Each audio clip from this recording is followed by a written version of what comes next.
Have you guys ever been to the Comedy Store? No, but we were trying to. Yeah, listen, I can set that up. The Comedy Store is without a doubt haunted.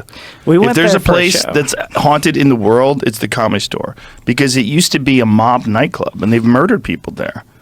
100%. That was Bugsy Siegel's nightclub. It was called Ciro's, and in the 1950s, was it the 50s and the 60s? Is that what it was? But starting in the 40s, actually. In the 40s, yeah. But it's a famous old mob-run nightclub that Mitzi Shore took over in the 1970s. So the place has this feel to it, like it's been run, as an entertainment venue for 70 years or something crazy like that. Isn't there a bunch of like underground passageways around there too? There was actually an article about this house on Crest Hill. Here, Whitney Cummings sent it to me, so I'll send it to you, Jamie. But I almost bought this house in the 1990s. In the 1990s, they were selling this house that the Comedy Store owned right above the club. Is it this one? Yeah, that's it. And that's the one that's connected to the Comedy Store? Yes, there's supposedly a tunnel, because that's right above and to the left of the comedy club. And that was also owned by Bugsy Siegel. Stories from the comedians who inhabited Crest Hill, the house above the Comedy Store.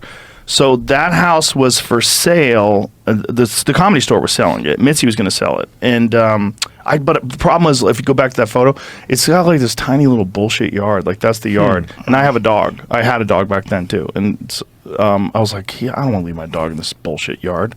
Every place in LA. Yard. Yeah, my dog needed a yard.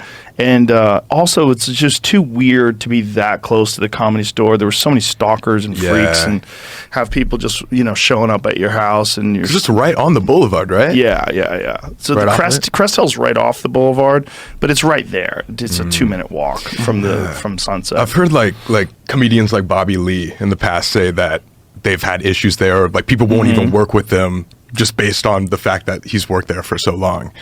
Really? Obviously, I don't know like too much about that, but he's talked about that in other podcasts and stuff where it's haunted. Yeah, where he says it's very haunted, and like people don't want to work with him because he works there. Really? It's like everybody like that works there. That might be an excuse for why they don't want to work with Bobby. Bobby, that could be it. Bobby, it might be you.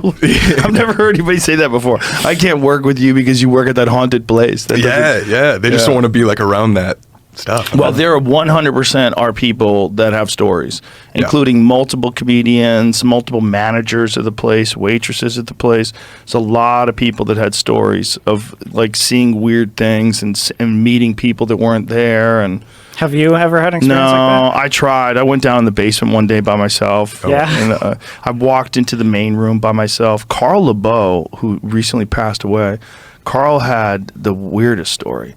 He got kicked out of his house. He got in a fight with his wife, and he got kicked out of his house. And he went to the Comedy Store and decided he was going to sleep on the stage in the main room.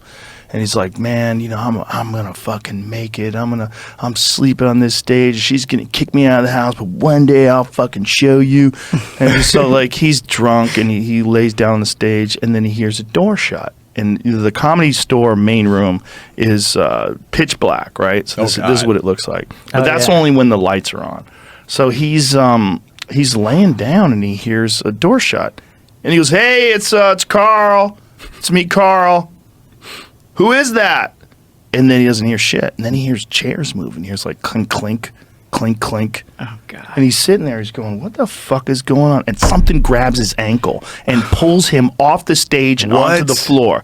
And then he hears chairs moving again, and bam, the door shuts and slams, and nothing else.